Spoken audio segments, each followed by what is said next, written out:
Salut mes petits lapins, bonjour. Enfin bonsoir, il est, je sais plus, 20 h. Là je vais vous faire une vidéo un peu, qui va changer un peu. Ça fait longtemps que je n'ai pas fait de vidéo. Alors attendez, je vais vous bouger un peu. Si vous entendez du bruit, c'est mon chat qui mange ses croquettes. Je vais vous faire une vidéo sur un truc que je viens de lire. Donc là, ce sera une vidéo livre. Ça fait longtemps que je vous en ai pas fait, c'est vrai, je suis désolée. Avec le déménagement et tout ça, j'ai eu vraiment un peu de mal. Donc, il y a quelques mois, oui, mois maintenant, je suis tombée sur une série de films, et je me suis dit pourquoi pas regarder ça.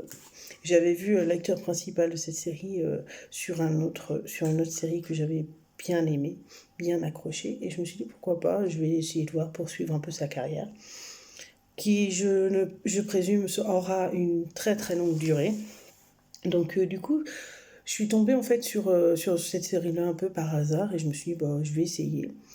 Donc je l'ai récupéré en DVD, maintenant je vais vous le présenter. C'est les Strikes. Et le premier, c'était L'appel du coucou.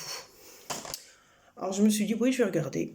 Et en fait, donc on suit les aventures en fait de Cormoran Strike, qui est détective privé. Suite à un accident, quand il était militaire, il a perdu une de ses jambes et du coup il s'est reconverti en détective privé. Sa boîte, elle fonctionne pas très très bien. Dans le premier épisode, elle est vraiment en phase de couler, quoi. C'est juste, moi j'adore parce que c'est un mec, dans le Cormoran, c'est vraiment le type de mec un peu bourru, un peu grincheux. J'adore, moi, ce style de mec, enfin, dans les films comme ça. On voit vraiment qu'il souffre et pourtant il a quand même ce petit geste d'humanité qui fait toujours que... Mais non, mais en fait, il est trop mignon. Et donc du coup, j'ai regardé L'appel du coucou et je me suis prise en fait dans l'histoire. Donc dans L'appel du coucou, en fait, il engage une fille qui s'appelle Robin Elacotte, donc en tant qu'assistante, pour répondre au téléphone, tout ça.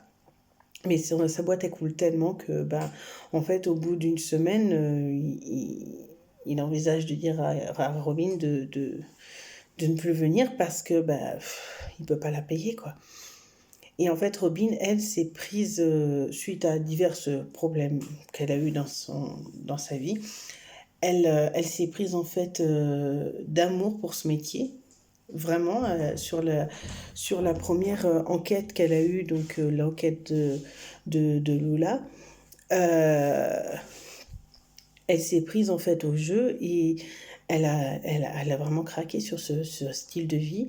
Donc du coup, elle a tout fait pour devenir, elle a tout fait pour qu'il apprenne en tant qu'aide, quoi. Et on suit donc cette évolution de ces deux personnes. Donc lui qui essaie de remonter sa boîte au maximum et elle qui essaie de devenir détective privé. Et donc on a sur la première, L'appel du coucou, où elle est assistante. Sur le verre à soie, où elle est encore assistante, mais en phase de devenir... Donc là, c'est un peu des spoils. Donc si vous voulez vraiment comprendre l'histoire, faut vraiment la lire ou la voir parce que c'est compliqué, hein. Et sur la carrière du mal qui est quand même vraiment bien. Donc là, c'est les trois, hein, comme je vous le disais, c'est les trois. Donc c'est des films qui durent quand même beaucoup. Et moi, j'ai vraiment adoré. Moi, c'est une... vous voyez... Ah, désolé, c'était Twister. Vous voyez, c'est le 1 et le 2. Et le verre à soie est partagé en deux parce qu'il est tellement long. Et alors, il est vraiment compliqué à comprendre, hein. C'est vraiment extrêmement compliqué à comprendre. Donc là, vous avez Cormoran Strike et là, vous avez Robin Elacotte, qui sont joués par... de mémoire... Je ne sais plus. Je ne sais plus.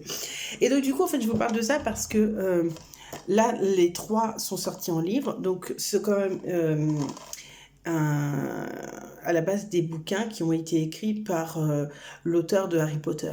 Mais elle l'a écrit sous le nom de Robert Galbraith, je sais pas comment on dit.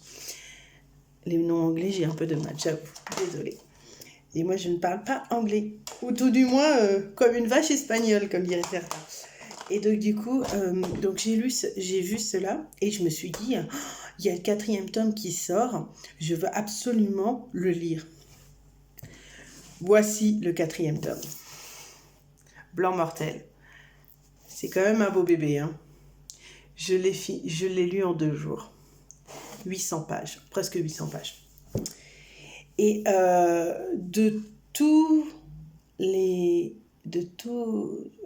de la série et du livre, celui que j'ai vraiment préféré. Alors, celui qui a été pour moi le plus dur, le plus violent, c'est quand même Le Ver à Soie. Il y a des images qui sont quand même waouh, c'est Lula, l'histoire de Lula, l'enquête sur Lula est quand même relativement, voilà, elle vous met dans le bain. Le Ver à Soie et la carrière du mal, elle rentre vraiment dans le fond des choses, vraiment. C'est une montée permanente du mal, quoi. Mais finalement, c'est pas plus mal parce que ça vous met vraiment dans le truc, quoi, dans l'histoire et tout. Et donc entre les jours d'enquête et tout ça, on a quand même la suite de leur vie à eux deux, et donc qui ont des vies particulièrement compliquées. Et donc Blanc Mortel, je trouve que c'est le plus réussi, mais aussi le plus compliqué à comprendre. J'ai adoré le lire, j'ai vraiment aimé le lire, j'ai trouvé que c'était un livre vraiment intéressant. Je vais vous descendre un peu, voilà, comme ça vous le voyez. Où on se retrouve en fait dans, comment on appelle ça ? Alors voilà, on se retrouve en fait dans le Parlement britannique, et où vraiment là, on voit les choses différemment, la manière d'être des gens, enfin, on se retrouve déjà, l'histoire elle est basée sur principalement les JO 2012, puisque l'histoire se passe en 2012, donc les JO de 2012 qui se passent à Londres. Et s'ensuit en fait toute l'histoire. Donc dans cette histoire, en fait, Cormoran reçoit un jeune homme qui est quand même très perturbé, qui vient vers lui en lui disant, voilà, j'ai devant moi, excusez-moi, j'ai un peu de mal, j'ai mal à la tête, alors c'est un peu compliqué. Donc il vient le voir en lui disant, voilà, je suis un peu fou. Donc le gars, il se touche tout le temps le nez. Et bon, il lui dit pas qu'il est fou, mais on voit bien à ses gestes et à sa manière de parler qu'il est un peu... voilà. Et en fait, donc, il lui dit, voilà, il y a quelques années, donc 6 ans, j'ai assisté à un meurtre. Ouf. Et on a enterré la fille dans le jardin, la petite fille dans le jardin, dans une couverture rose, voilà. Et pas plus, il s'en va, il part. Cormoran, lui, il adore ce genre de choses. Il rentre dans le vif du sujet tout de suite, il commence à enquêter, et de là débute l'enquête où tout ça se profile vers le Parlement britannique. Et on suit principalement deux cabinets, donc deux cabinets du Parlement, où vraiment là, il travaille beaucoup sur tout ce qui est JO, tout ça. Et en fait, à ce moment-là, Robin entre en jeu, et on va de surprise en surprise tout le long de cette histoire. Tout le long. Entre-temps, Robin, elle a vécu ses drames personnels. Vraiment, j'ai trouvé que c'était vraiment intéressant parce que pour le coup, on avait vraiment une vue sur Robin. D'habitude, dans les 3 premiers, on voit plus Cormoran et sa manière de faire, tout ça. Et celui-là, ce 4e tome, était un peu plus placé sur Robin, et j'ai beaucoup apprécié parce que Robin avait vraiment une vie compliquée au début. Pendant certains épisodes, j'avais envie de la claquer. Vraiment, littéralement, j'avais vraiment envie de la frapper. Et dans celui-là, j'ai eu envie de la tuer. Je vous le dis clairement. J'ai vraiment eu envie de la tuer. Jusqu'au trois quarts du bouquin, j'avais vraiment envie de la tuer, mais de me dire, mais qu'est-ce que tu as fait, quoi? Et ouais, aux trois quarts du bouquin, donc il me restait pas grand-chose, hein, il devait me rester à peu près ça, vous voyez, c'est pas énorme. Elle, elle réagit. Elle réagit et d'une manière qui m'a laissé sur les fesses, en fait. Parce que je m'attendais à tout sauf à ça. J'ai trouvé ces moments vraiment particuliers et j'ai apprécié. J'ai apprécié aussi voir Cormoran parce qu'on le voit beaucoup dans la série ou dans le livre aussi. On le voit quand même dur, sûr de lui, toujours, il sait tout. Enfin, vraiment, c'était un personnage qui est compliqué à comprendre. Mais dans ce tome-là, il y a eu un moment où on l'a vu vraiment différemment, où je l'ai vu plus tendre, plus joli. Enfin, on va dire, c'est pas l'homme bourru. Et là, j'ai vraiment apprécié de voir ça. J'ai vraiment trouvé ce moment tendre. Et à la fin de ce moment tendre, j'ai cru que j'allais pleurer. Non, mais je me suis dit, mais c'est pas possible. C'est pas possible. Je vais m'arracher les cheveux. Je vais m'arracher les cheveux parce que, euh, bah, clairement, là c'est un spoil, donc si vous voulez pas le savoir, passez votre chemin. Dans le DVD comme dans le bouquin, il y a une tension sexuelle qui est vraiment très prononcée chez eux. On voit bien, et surtout dans ce quatrième tome qui est vraiment très intéressant, là on la sent bien la tension. On la sent monstrueusement bien jusqu'au moment où... Ah, non mais c'est pas possible, qu'est-ce que vous avez foutu, quoi? J'avais vraiment envie de les tarter.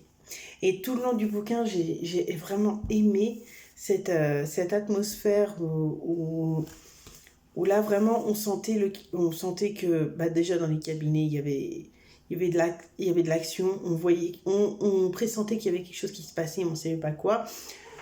Comment on appelle ça? Chez les détectives privés, là, on sentait aussi qu'il y avait des choses qui étaient non dites tout le long. Et c'était horrible parce que moi, j'avais qu'une envie, c'est que tous les deux, ils se parlent, quoi, pendant des heures. Et ils ne sont pas parlés jusqu'à ce que Robin décide de crever l'abcès. Et là, c'était, mais... Et en plus, elle l'a crevé sans le faire exprès parce qu'elle ne pensait pas du tout à ça. Et moi, j'ai vraiment adoré ce tome-là. J'ai trouvé que c'était le meilleur. J'ai aimé les autres, hein, je les ai adorés, je les regarde régulièrement. Et quand celui-là sortira, je le regarderai tout pareil parce que j'attends là, avec impatience. J'ai aimé les atmosphères de ces livres. J'ai vraiment trouvé une différence, vraiment une grosse différence entre les Harry Potter que j'avais lus et que je n'avais pas apprécié. Oui, je sais, j'avais atteindre mes foudres de tout le monde. Alors, j'adore les Harry Potter. Je les adore en film, vraiment. En livre, j'ai beaucoup de mal à les lire. Je n'arrive pas à comprendre les choses, de les voir différemment. Après, j'adore les Twilight en livre et je les déteste en film. Voilà, c'est chacun ses trucs. Là, pour ce qui est de Strike, j'aime autant en film qu'en livre. Et j'ai trouvé que la plume, elle était beaucoup plus facile à lire sur les Strikes. Je pense que son domaine de prédilection, c'est plus tout ce qui est voilà, enquête. Elle a vraiment un gros potentiel là-dessus. Je dis pas que Harry Potter c'était une mauvaise chose, hein. Bien au contraire, j'ai adoré Harry Potter en film. Je les ai entendus, je les ai lus en bouquin, vraiment, hein. Mais du coup, j'ai trouvé qu'elle avait vraiment beaucoup plus de choses à dire sur des bouquins comme ça. Et j'attends avec impatience son cinquième parce que bah, on sent que c'est pas fini, hein, donc j'attends avec impatience son cinquième. Je ne sais pas comment il va s'appeler, je ne sais pas comment il va faire. Donc il est sorti en avril, donc il y a pas si longtemps. Je lui ai mis deux jours, je lui ai mis une claque encore pour pas changer. Et je suis très heureuse de l'avoir acheté, très heureuse de l'avoir lu. Je voulais l'acheter il y a longtemps. Et finalement, je l'ai acheté un peu plus tard. Donc c'est quand même un tome qui est épais, donc 22 €. Moi j'ai acheté 22 €. Après vous trouverez, vous trouverez peut-être un peu moins cher. Pardon. Mais en tout cas, je vous le conseille vraiment pour ceux qui ont déjà vu ou lu les strikes. Je vous le conseille. Si vous ne l'avez pas fait, je vous conseille de les lire. Alors attention, hein, je vous le dis, hein, je vous le répète, bon celui-là ça va, c'est quand même un soft au niveau des décès, hein, je parle des décès. Donc l'appel du coucou qui est un des softs aussi.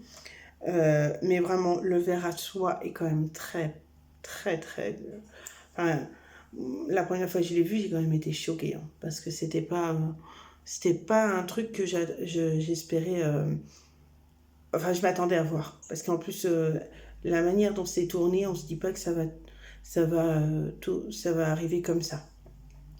Donc le verre à soie vraiment est particulier, difficile à comprendre, mais une fois qu'il a été compris et digéré, ça va. Et la carrière du mal est vraiment psychologique.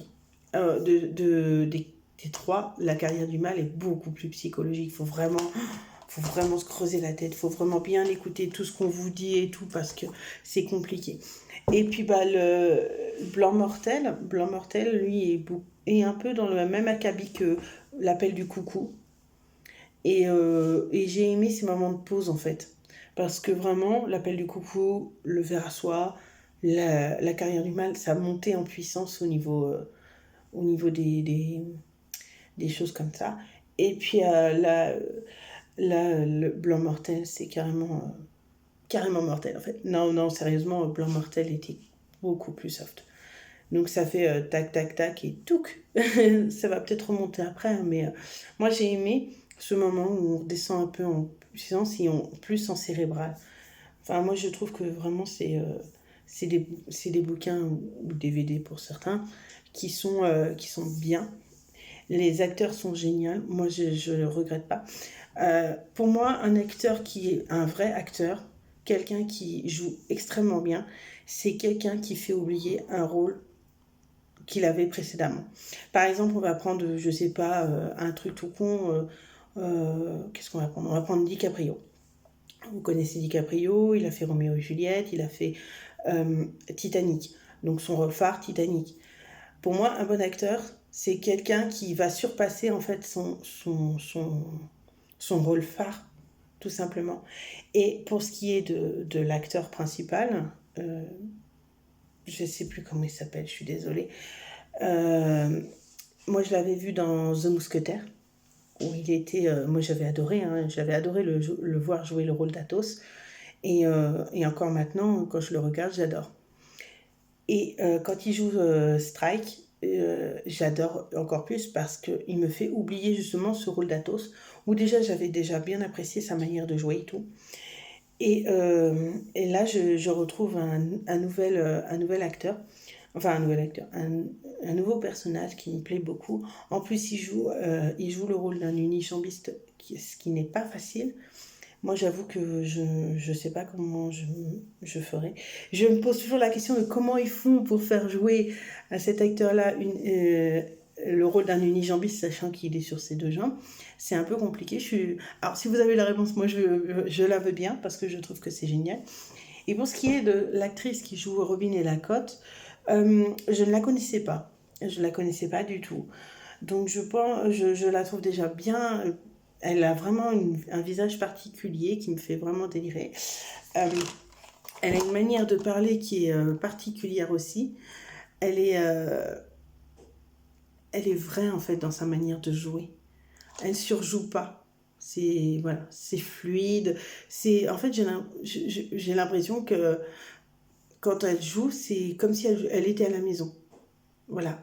Et ça, j'aime beaucoup ce genre d'acteurs parce que ça veut dire qu'ils ont des grandes carrières qui se profilent à l'horizon et j'aime beaucoup ça. Je pense qu'on va les voir, enfin lui en tout cas c'est sûr, on va les voir sur d'autres choses, qu'il aura une bonne carrière. Et il a déjà une bonne carrière, mais je pense on va le voir sur d'autres films qui vont être beaucoup plus intéressants. Et pour ce qui est de cette actrice-là, je pense aussi qu'elle va faire carrière sur du long terme, sur des...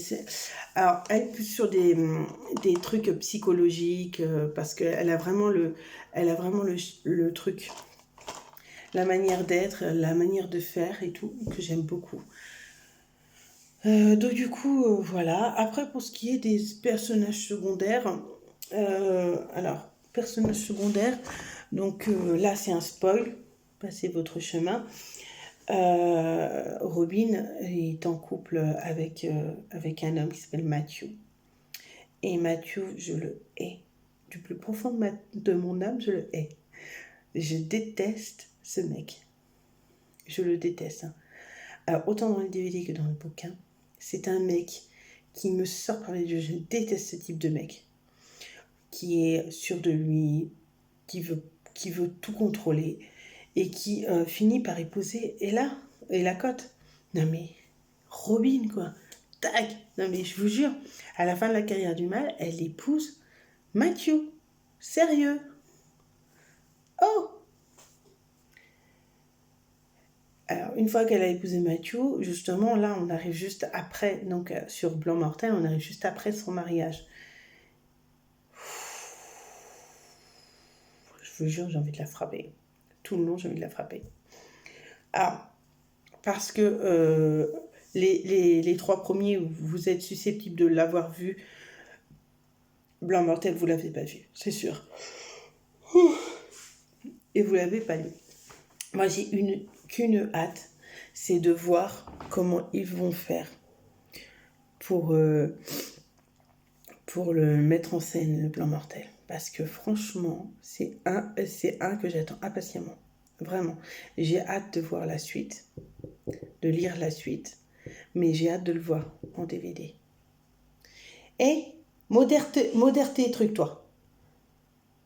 Arrête. Je vois mon chat qui cherche sa sœur. Donc, je vais le calmer tout de suite. Désolée. Ouais, donc du coup, j'ai très, très, très, très, très envie de le voir en DVD parce que je pense que ça peut être bien. Et puis, j'ai envie de voir comment... Parce que là, j'ai lu le bouquin, je n'avais pas lu les autres. Donc là, j'ai envie de voir ce qui différencie, ce qui va être changé, ce qui va avoir... parce que j'ai repéré quelques petites choses qui ont changé des films au livre. Donc du coup, j'ai envie de voir comment ça va se faire.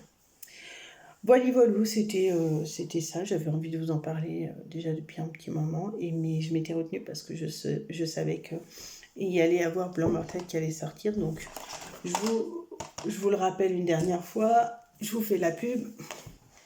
Donc, vous avez les 3 premiers épisodes que vous pouvez retrouver en streaming. Bon, je ne vous conseille pas. En DVD sur Amazon, moi je l'ai acheté sur Amazon au prix de, je sais plus trop, il n'est pas très très cher. Et Blanc Mortel que vous aurez, donc c'est le 4e, donc c'est la suite. Tout ça c'est ensuite, hein, donc c'est sur quelques mois ou quelques années. Donc voilà, c'est ensuite. Quand vous aurez eu l'occasion de lire ou de voir les DVD, si vous avez envie d'échanger avec moi, il n'y a pas de souci, je suis open. Je sais que maintenant que j'ai un travail un peu plus stable et tout, donc du coup je peux faire des vidéos, discuter avec les gens, je peux parler plus facilement. Donc n'hésitez pas à vous abonner, à liker, à aimer ma vidéo, à activer la petite clochette pour les trucs. Et si vous voulez en discuter, il n'y a aucun souci. Moi, je suis hyper partante. Voilà, je vous fais de gros bisous. Je vous souhaite une bonne soirée, un bon repas. Demain, on sera jeudi. Et ben voilà, on sera jeudi. Qu'est-ce que je voulais que je vous dise? Bon, je vous fais de gros bisous.